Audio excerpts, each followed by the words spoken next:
Good morning students. आज हम लोग जो चैप्टर पढ़ रहे हैं उसका नाम है सॉइल। और लास्ट वीडियो क्लास में थोड़ा बहुत हमने इसको कवर किया था, तो आई होप थोड़ा बहुत आपको याद भी होगा।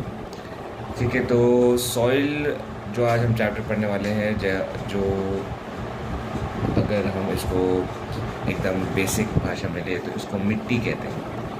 अब आप देखोगे हमारी हर चीज़ जो हमारे यूज़ की है वो हमें कहाँ से मिली है?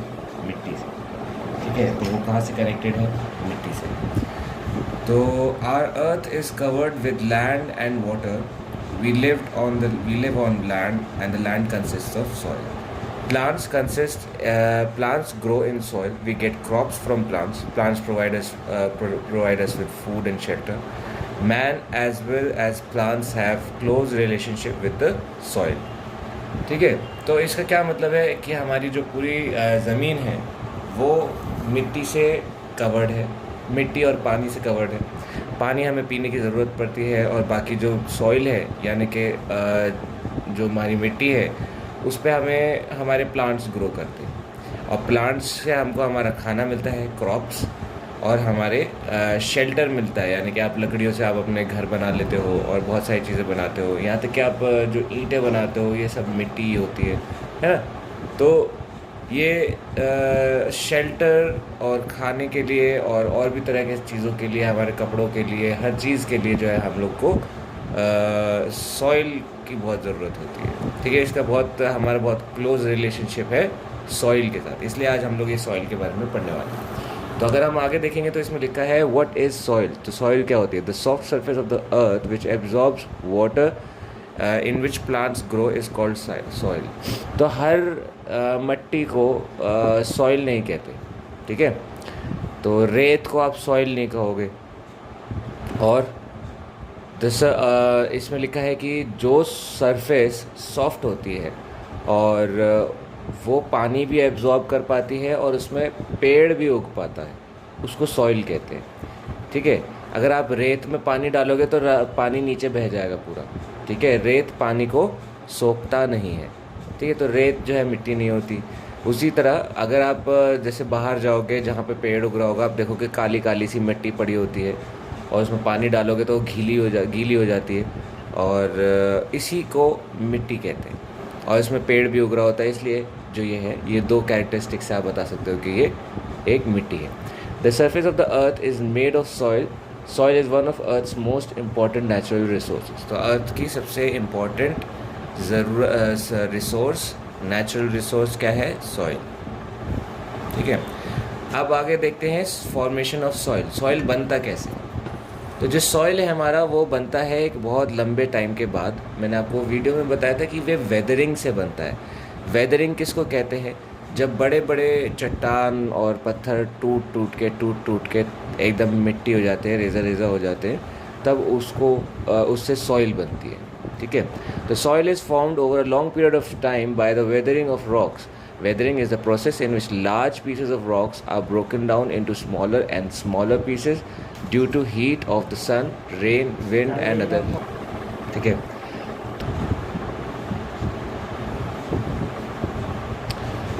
तो जो प्रोसेस जिसमें आपका बड़े बड़े चट्टानें छोटे छोटे पत्थरों में बदल जाते हैं, और फिर वो छोटे पत्थर और छोटे पत्थरों में टूट जाते हैं, और वो छोटे पत्थर टूटते रहते हैं और इस तरह से मिट्टी बन जाती है। तो इस प्रोसेस को वेदरिंग कहते हैं। और ये होता किस वजह से? कभी पानी से होता है, कभी सूरज से होता है, कभी हवा से होता है। अब आप सोचोगे पानी से पत्थर कैसे टूटता है, तो आपको पता होना चाहिए कि जब जो पानी है वो अपनी जगह कहीं भी बना लेता है।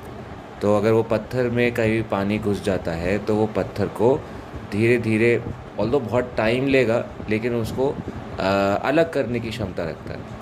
इसलिए जो हमारी बिल्डिंग्स हैं, जो हमारे घर हैं, इनमें भी अगर हम लोग कोशिश करते हैं सीलन कम से कम हो, क्योंकि अगर पानी एक बार जैसे लेंटर्स में या फिर जो आपकी दीवारों में आपके अगर पानी चला जाता है तो उससे डर रहता है कि दीवार कमज़ोर हो जाने का, है ना। तो पानी एक बहुत हमारी इम्पोर्टेंट रिसोर्स भी है, नेचुरल रिसोर्स भी है, और हमारे मतलब बहुत स्ट्रॉन्ग भी आप कहोगे, क्योंकि ये पत्थरों तक को काट सकता है। ठीक है, आगे देखते हैं कंपोनेंट्स ऑफ सॉइल। तो आई होप आपको वेदरिंग समझ में आ गया होगा। वेदरिंग किसको कहते हैं, सॉइल किसको कहते हैं। सिंपल दो दो शब्दों में बोलूँगा, जिस पे पेड़ उगता हो और जो पानी सोख लेता हो वो सॉइल। पत्थरों के टूटने को, छोटे छोटे पीसेस में टूटने को और उन छोटे छोटे पीसेस को और टूटने को वेदरिंग कहते हैं। ये नेचुरल कॉज से होता है, यानी कि सन, रेन, विंड और वेदर्स की वजह से। ठीक है, अगर आप छेनी और हैमर से या छेनी हथौड़े से अगर आप पत्थर को तोड़ोगे तो उसको वेदरिंग नहीं कहेंगे। ठीक, तो ये अभी हमने पढ़ा। Components of soil. अब सॉइल में होता क्या क्या है। तो soil contains living and non living things including rocks, plants and animals. These are also like of dead plants and animals in the soil. When living things die, they decompose and mix with the soil to form humus. Humus is dark brown and black organic substance made of decayed plants or animal matter. Humus is a very important ingredient of the soil. It makes the soil fertile.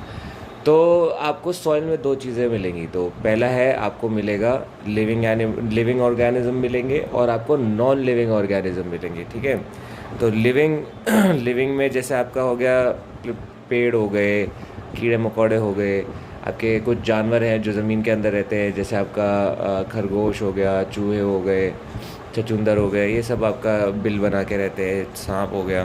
ठीक है, और क्या मिलता है आपको soil में non living thing में, जैसे आपके पत्थर हो गए।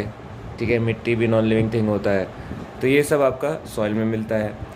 अब यहाँ पे ये हो गया लिविंग एंड नॉन लिविंग। अब इसमें कुछ डेड ऑर्गेनिज्म भी होते हैं। डेड यानी कि जो जिंदा, जो लिविंग थिंग्स मर गए उनको डेड बोलते हैं। तो डेड प्लांट्स और एनिमल्स भी आपके सॉइल में ही मिलेंगे। ठीक है, जो जानवर मर जाता है या जो इंसान या जो प्लांट्स मर जाते हैं उनको हम ज़मीन में दबा देते हैं, वो भी आपके सॉइल में ही रहते हैं। ठीक है, और जब कोई लिविंग थिंग में कोई मर जाते हैं और वो डिकम्पोज हो जाते हैं, तो वो हमारी सॉइल के साथ मिक्स हो जाते हैं। ठीक है, जब कोई लिविंग थिंग, चाहे वो प्लांट हो, एनिमल हो, जब वो मर जाते हैं तो सॉइल के साथ वो धीरे धीरे आप देखोगे उनकी बॉडी जो है गलती रहती है और वो बॉडी पूरा एक टाइम के बाद मिट्टी बन जाती है। ठीक है, तो ये जो डेड पार्टिकल्स जो हमारी सॉइल में मिल जाते हैं, इसको हम ह्यूमस कहते हैं। क्या कहते हैं? HUMUS, humus. Humus is a very dark brown और black organic substance made up of decayed plants और एनिमल्स मैटर। तो ह्यूमस क्या होता है? Humus is a very dark brown, मतलब बहुत डार्क ब्राउन होता है या फिर काले रंग का होता है, और ये हमारा बना होता है डिकेड, यानी कि डीके होता है जब मरने के बाद जब कोई बॉडी सड़ती है ना, तो उसको डीके कहते हैं। तो डिकेड प्लांट और एनिमल्स से बनती है ये ह्यूमस।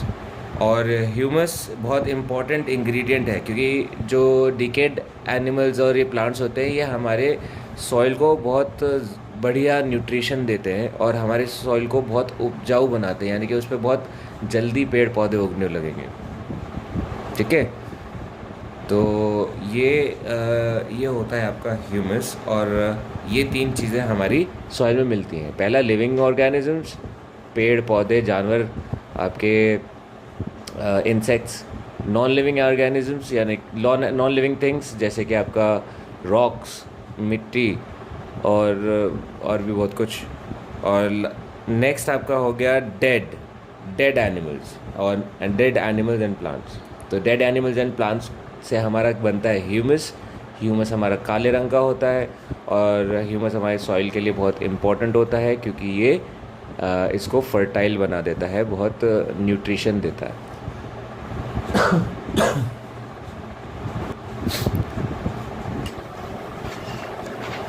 और आगे आपकी बुक में एक छोटा सा एक्सपेरिमेंट दिया है। तो जब आप एक मुट्ठी भर मिट्टी आप अपने ग्लास में डालोगे, तो आप क्या देखोगे कि वो थोड़ी देर बाद अपनी अपनी जगह पे बैठ जाएगा। आप क्या देखोगे कि पानी सबसे ऊपर होगा और उसके ऊपर कुछ कुछ छोटे छोटे पार्टिकल्स होंगे। पार्टिकल्स यानी छोटी छोटी चीज़ें आप तैर रही होंगी। तो वो तैर जो रही हैं वो चीज़ें, वो आपका ह्यूमस है। ठीक है, उसके नीचे आपका पानी है और उसके नीचे आपकी चिकनी मिट्टी हो जाती है थोड़ी सी, फिर उसके नीचे सिल्ट हो जाता है, फिर उसके नीचे रेत होगी थोड़ी बहुत, और सबसे नीचे आपको ऐसे मिलेंगे, अगर कुछ पत्थर आपके हाथ में आए तो वो पत्थर सबसे नीचे मिलेंगे आपको। तो ये एक छोटा सा एक्सपेरिमेंट है, ये आप करके देखना चाहते हो आप कर सकते हो। ठीक, आगे देखते हैं। आगे हम पढ़ेंगे layers of soil.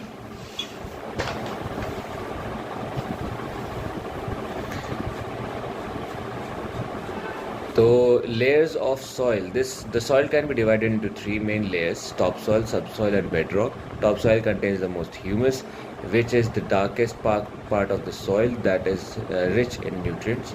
Under the topsoil are several layers that make up the subsoil. These layers tend to be sandier and have less humus. Under the subsoil is the bedrock, which is solid rock. आगे बस इतना ही लिखा है आपके layers के बारे में। तो इसमें ये लिखा है कि मैंने आपको जैसे लास्ट क्लास में भी आपको समझाया था कि ये आपके तीन मेन जो है आपके तीन लेयर्स हैं। तो पहला है टॉप सॉइल, दूसरा है सब सॉइल, सब सॉइल में भी 2-3 लेयर आ जाते हैं, और लास्ट है आपका बेड रॉक। ठीक है, तो सबसे पहले पढ़ते हैं टॉप सॉइल। तो top soil contains most humus, सबसे ज़्यादा ह्यूमस जो हमारे काले रंग का जो लेयर होता है, ये आपका ह्यूमस होता है। ये कहाँ मिलता है आपको? टॉप सॉइल में मिलता है।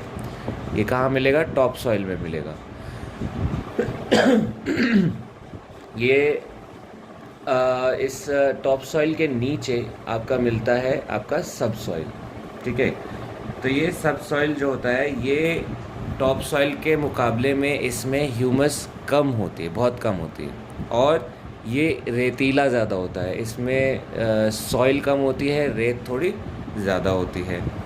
और इस सब सॉइल के नीचे फिर आप देखोगे बेड रॉक आ जाता है। बेड रॉक किसे कहते हैं? उसमें सिर्फ पत्थर ही पत्थर मिलेंगे आपको। ठीक, तो ये 3 लेयर्स हैं, और आपके डायग्राम में देखो आपका सब सॉइल को 2 पार्ट में बिठाया है। तो सबसे पहला पार्ट जो है वो है सब सॉइल बी होराइजन। तो बी होराइजन से हम ये मान के चल सकते हैं कि ये सैंडियर है, यानी कि रेतीला है, और इसमें ह्यूमस कम है। दूसरा है वेदर्ड रॉक फ्रैगमेंट्स। अब बेड रॉक से जो पत्थर टूट टूट के ऊपर आ रहे हैं या पत्थर बन रहे हैं, और सॉरी मिट्टी बन रहे हैं, तो वो थोड़े थोड़े चट्टाने, थोड़े थोड़े पत्थर आपको सब सॉइल में मिल जाएंगे, रेत के साथ मिक्स्ड मिल जाएंगे। तो ये जो है आपका सब सॉइल बन जाता है weathered rocks fragments, C horizon. ठीक है, उसके बाद आपका पूरा पत्थर ही पत्थर है, उसको हम बेड रॉक बोलते हैं। ठीक है, आई होप आप लोगों ने पिक्चर बना ली होगी।